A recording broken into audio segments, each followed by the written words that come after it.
Magandang araw po sa inyo lahat. Ito po si Ram Javeria Jr. Pag-usapan po natin yung official documents.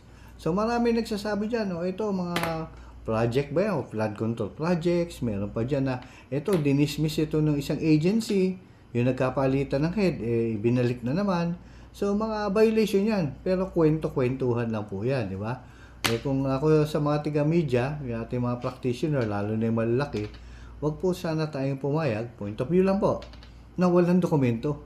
Hindi mo pwedeng sabihin yan, ito po ay confidential document. Kalokohan po yan. Binanggit-banggit niyo tapos confidential. Hindi po totoo yun. Pakitaan po natin dokumento. Ito yung kontrata nun sa flood control. Kunyari, sample lang po ha. O ito yung decision na sinasabi.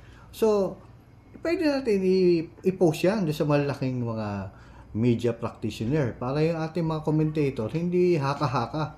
Totoo ang basihan, di ba?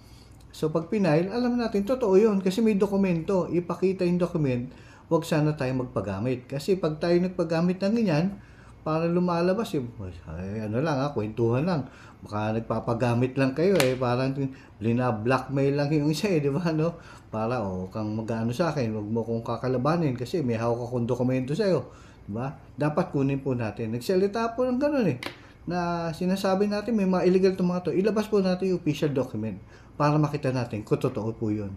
Yun lamang po. Magandang araw po sa inyo lahat.